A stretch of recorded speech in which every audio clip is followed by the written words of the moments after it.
Well, yes, I'm sure it must look like I'm in some alpine village with swanky buildings, but it is, of course, arguably the slightly less glamorous surroundings of Corrie at the Cairngorm ski centre near Aviemore. Fences, lovely, lovely barren fences everywhere. I am off today to, well, up here somewhere. I'm going to a hill called Beinn Mheadhoin, which is a hill I've not actually done in well over 10 years. It's one of the first hills I did, I think in 2003 when I moved here. One of the first big Cairngorm hills I did. Very, very distinctive hill. It's just a big, like most of the hills in these parts, it's a big whale back sort of high plateau. But this one, unlike quite a few of the Cairngorm summits, actually has these enormous, great big tors. And look, nice little grouse, red grouse, just fluttered right in front of me just as I was talking. Hopefully that's going to set the tone for the walk. Plenty of wildlife, hopefully. Anyway, I'm babbling. Beinn Mheadhoin, the hill I'm doing, is quite distinctive because it has giant granite tors on its summit.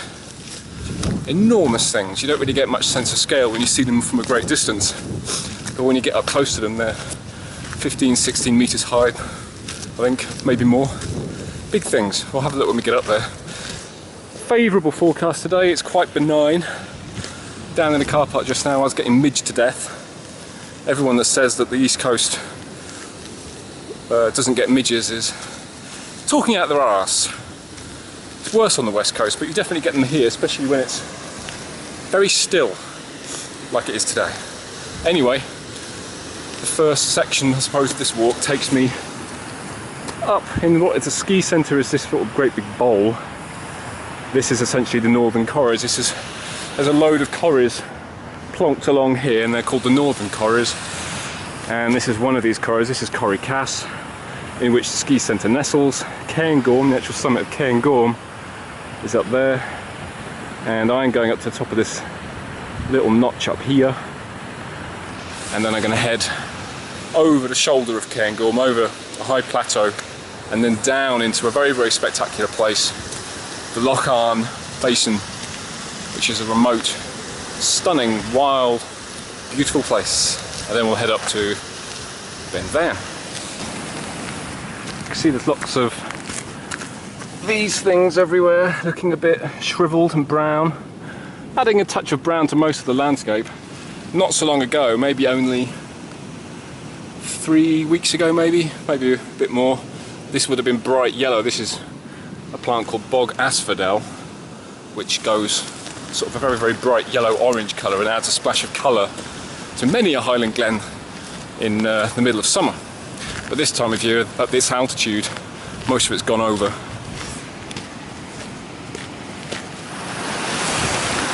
Seeing as I've mentioned the altitude, you might be wondering how high this is. It's about 600 metres at the bottom of the ski centre, the car park, which is just down there.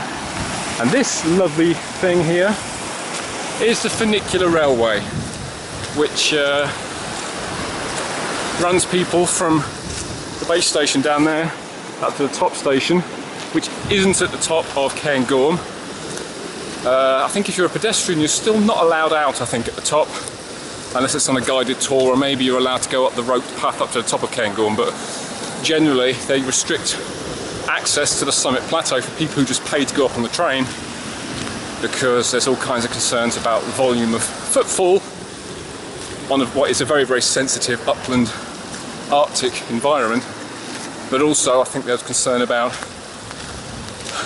witless people heading up to the top of the funicular and just wandering about on the plateau in what is Britain's closest thing we have to an Arctic environment, which probably isn't what the mountain rescue would like to see. I imagine there'd be a fair few call-outs, because once you get up there, it looks like it's sort of hills that peter out again, but once you get up there, the land doesn't fall very quickly. It's essentially a plateau. Comes as a bit of a shock if you're not expecting it, although quite why you'd be heading up into these hills without knowing exactly what you're going into is beyond me, but anyway, quite a grand, intimidating place. And there is the famous funicular. Oh, just divert a little to see all these grouse. How many? 1, 2, 3, 4, 5, 6, 7, 8, 9. There's quite a lot up here.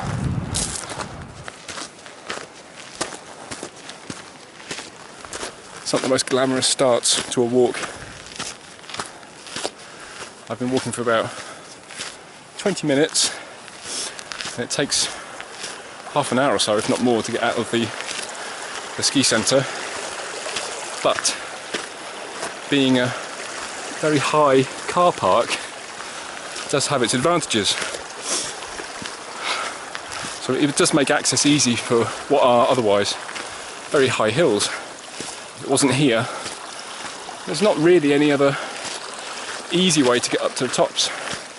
And finally, we get off the access road onto something more akin to a mountain path.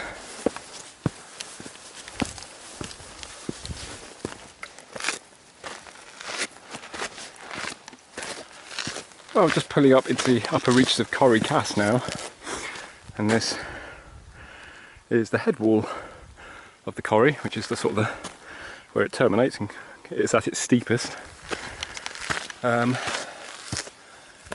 Usually in winter there's a significant avalanche risk in most winters because the wind comes from southwesterly direction in the main, which is that way, so the wind's coming this way, and it dumps a lot of snow on these lips, this lip of this Corrie, and the upper reaches of the Corrie are often marked as being out of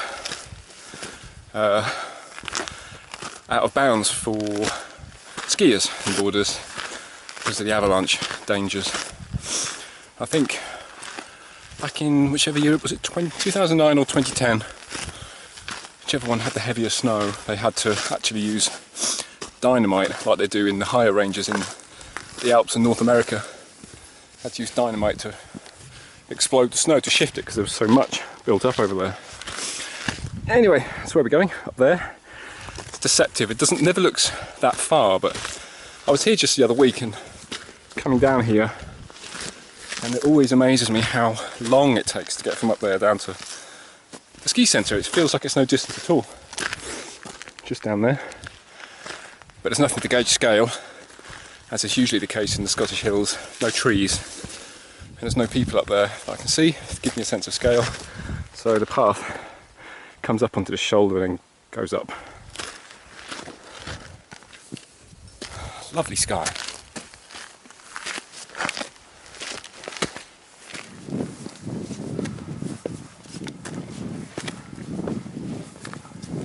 Lovely. Lovely, lovely, lovely.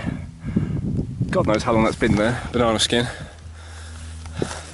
It's no great effort to take it out with you, rather than leaving it in an environment where it's below freezing for much of the year and it just doesn't degrade. It stinks. Please take them out with you. And that goes for orange peel too. Don't jam it into the top of cairns when you get to the top of a hill. Right, well, we're pulling up onto the lip of the northern corries, just as the cloud clears. It's kind of coming over in banks at the moment, but hopefully it will stay clear. It's very, very benign. Slight breeze, which is nice, just to cool me off just a wee bit. But it's quite odd because I've been up here in awful weather, whiteouts and winds gusting to I don't know what, and you can't quite believe it can ever get as calm, peaceful and benign as this. Down there's a ski centre where I've come up, and as you can see, once you get up here it doesn't fall away drastically. In fact, if anything, carrying over that way it even gets more, it rises even further, which isn't surprising because over there, that little lump, that unassuming lump in the distance there is Beinn Mheadhoin, and that's our second highest mountain in the British Isles. Ben Nevis, of course, being the first one. Cairngorm is up there, just a short walk to the top of there, and this essentially is the Cairngorm plateau. And there's nobody here. It's not that early in the morning. It's about just after 10 o'clock, I think, and it's a weekday, granted, it's a Tuesday, and the Scottish schools have gone back, but the English schools are still off. So it's quite strange to see it so empty of people. I mean, there's usually loads of people walking along the lips of these corries, because it is so accessible. And especially in winter, it seems like the most unlikely place to go in winter for a nice walk, to be finding so many people up here. But it's because it's so accessible, it's easy for folk to get up here. So you can come up here thinking, oh, the Cairngorm wilderness, I won't see anyone for miles and miles, and it's completely the opposite. If you walk from this way, I've had it many times, I've walked from this direction up here, not seen anyone, and you get to the lips of these corries and suddenly there's climbers belaying off the top, and there's people climbing and heads popping up of gullies and things. There's people everywhere, which is great. But it's just, it's not quite the quiet wilderness experience you might think. Right, so what can I tell you about the Cairngorms? It's a place I've done a few blogs from, actually, and I've kind of talked about the harsh environment and the cold and the blizzards, because that tends to be when I've been up here filming. It's always been in winter and snowy conditions. But it's a nice chance to actually, well, it's benign like this, to sort of show it in its full glory in summer. It is a sort of it is a range of hills, but everyone's heard of the Cairngorm plateau, and the Cairngorm, the central plateau, I suppose, the range of mountains that we call the Cairngorms. It's a big mass, sort of a big dome of hills of rock, which is about 30 by 20 kilometres, and it was all, the bulk of it was formed a whopping 420 million years ago. So it's very, very old. Not the oldest rocks in Scotland, but you know, among the oldest. It's the largest area of land over 3,000 feet and 4,000 feet in the British Isles. So it's tends to be an environment that's quite unique.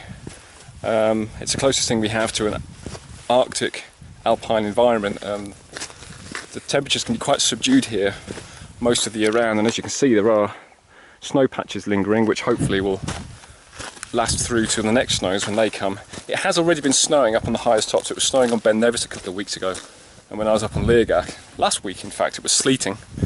So it might be August, September, but the harsher weather is coming. Because it is so wild, inaccessible, harsh, and there's quite little development here really, despite what you might think, because of the ski centre being there, because of all these things, and because it is such a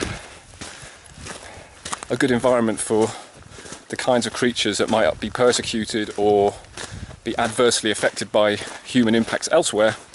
It does have a large number, a sizable number of our endangered species are found here. I think it's something like a quarter, I think 25% of the species that are endangered in the British Isles are found in the Cairngorms, so it's a very, very important refuge for wildlife. And that's actually a nice illustration of how quickly the weather can change. Even though that's a benign change, but the visibility can drop just like that. But that goes for any of our hills really.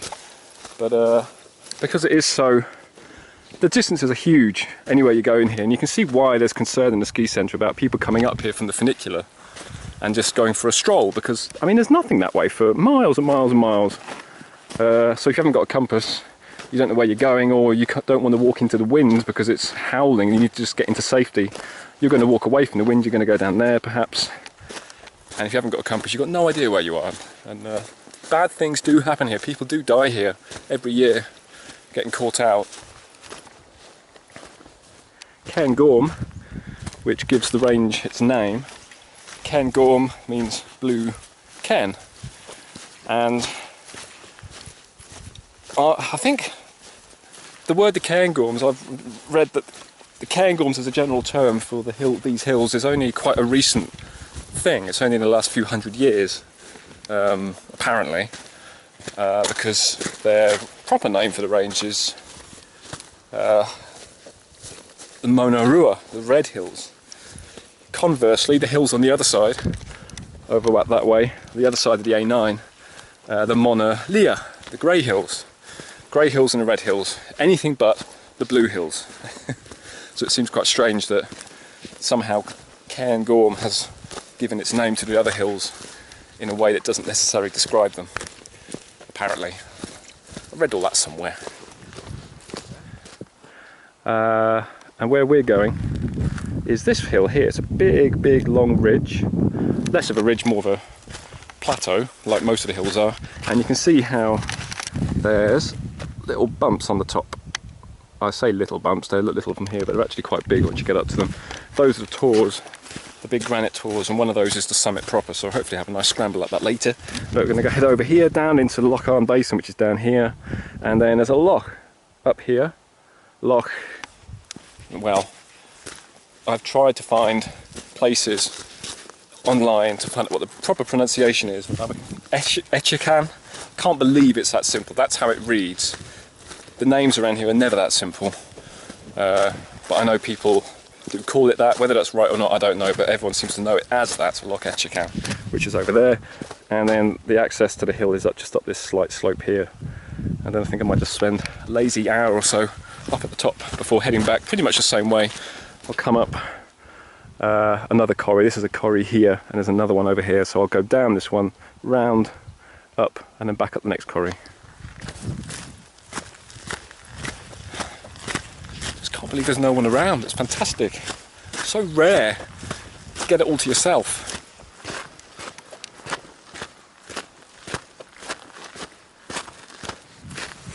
I think the fact that there's paths here too, I mean quite well marked paths like this, can lure you into a false sense of security perhaps. I think the path's all very well, but if you don't know where it goes, it's not much use.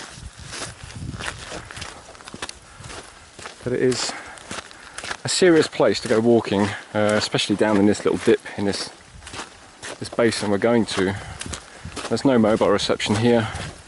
You're a long way from help, either a very steep walk back up out again or a very long walk down following the river.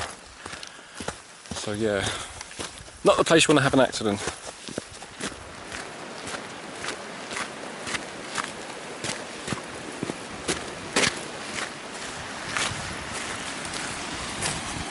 Oh, someone making a statement about the referendum.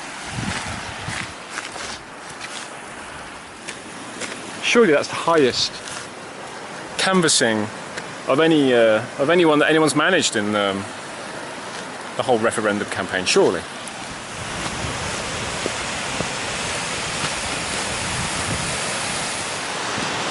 Right, unfortunately there's a lot of down to get all the way up, and the path you can just see actually is sort of snaking alongside there, just to the right of that waterfall over there. It comes up here.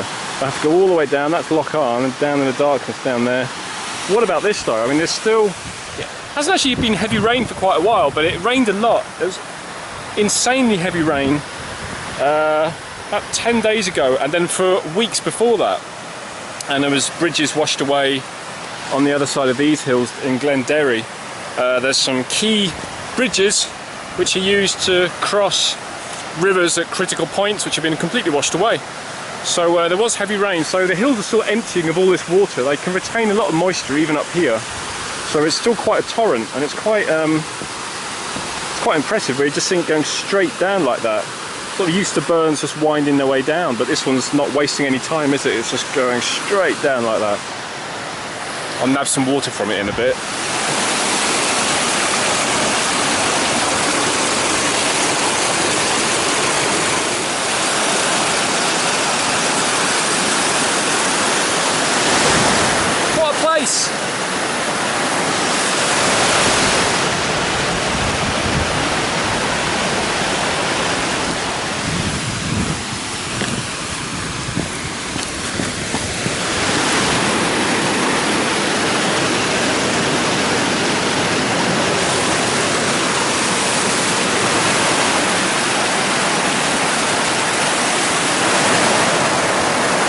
situation to be in.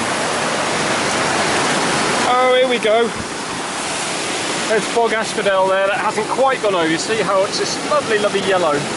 There's a devil's bit scabious there as well, which... Scabies. Apparently used for treating scabies. There you go. Learn something new every day.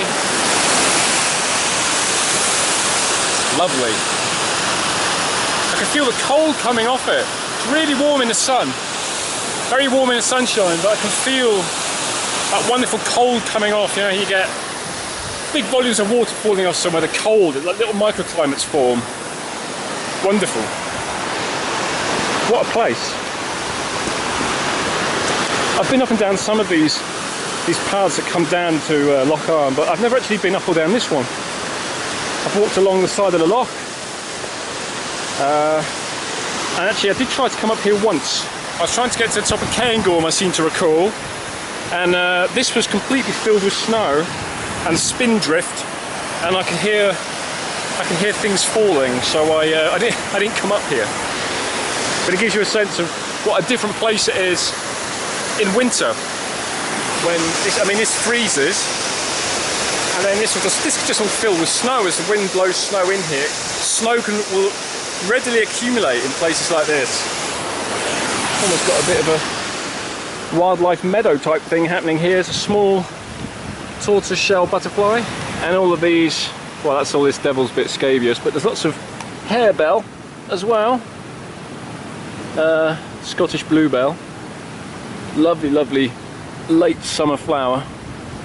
Always looks so delicate, but really hardy. You have to be to live somewhere like this.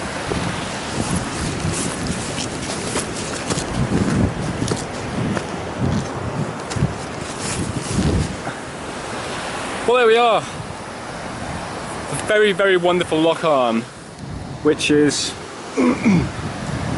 remote. It's a remote, difficult place to get to. As you can see, that's where I come down from up here, and it's quite deep. I mean, it's over 100 foot deep, so it keeps going down quite a bit. This is famous Shelter Stone Crag, immensely popular with climbing, and these gullies which fill with snow in winter and into spring, very popular with skiing. People watch people skiing down these gullies, crazy stuff. Beautiful little beaches over there. Snow still up on the flanks up there. A wonderful, wonderful, very special place. You can actually see it. You can see the water falling away at the edges quite quickly, so it's not surprising it's so deep. It does freeze over in winter. That's fairly typical. And then you get, when you can hear the ice moving about, which you get on many lakes, but I always notice it on this loch quite a lot. You can hear the cracking and creaking as the ice is shifting around, because the wind blows it all the way down that way often. You'll get a build-up of ice at the end, and it's just these spooky noises you hear. Now, the Shelter Stone Crag is named after Shelter Stone, which is a huge boulder which is over there somewhere. I forget where. I've only been there once. Enormous boulder that's kind of propped up by lots of smaller ones, and there's a gap underneath, and the holes have been plugged with extra stones, and it's used as a bothy, I suppose, place to stay. It never really has appealed to me, because when I peered in, it was just full of crap. It was just full of crisp wrappers and a couple of gas canisters and things like that. You get litter even out here in the most remote places.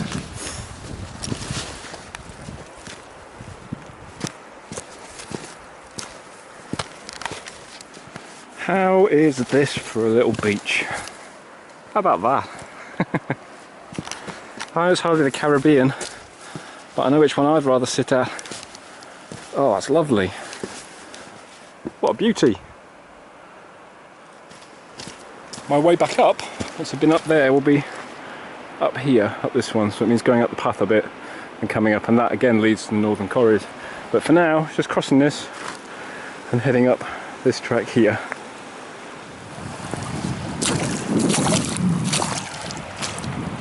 Oh my word, it is just the most stupendous place.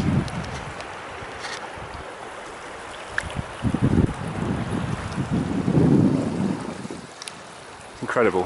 What a place. And this is the Shelterstone Crag up here. There doesn't seem to be anybody climbing on it today. Not that I can see, but it is very big and they would be very small.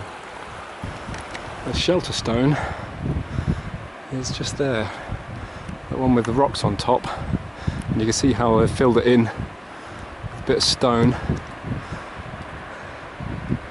Don't really get a sense of scale over here of how big that thing is, but rest assured, it's huge.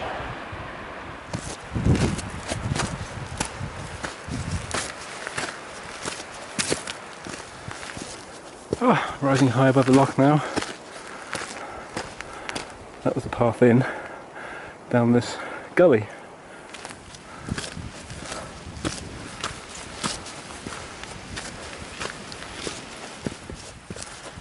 Right, it's levelling out again now. That was probably the steepest bit left anyway, before heading up Beinn Mheadhoin, which is off to our left up here, just in this lovely sort of moonscape now, I guess, just lots of rocks. It's just this high pass in between Cairngorm, which is over there, and Beinn Mheadhoin, which is over there. And Loch Etchachan, hiding over there somewhere, will reveal itself shortly. This little prow here, not a Monroe, not a hill. I don't know how many people go there. More people should go there. It's called Cairn Etchachan, and it's just the most amazing viewpoint for looking down, all the way down Loch A'an. It's probably the best viewpoint up there, in my opinion. I've never seen anyone up there. It doesn't seem to be a destination people go to. People should explore more. Well, it's hot. It's a lovely cool breeze, thank goodness. But it's perfect walking weather. It's nice and warm, it's not too cold. It's just wonderful. What a beautiful day.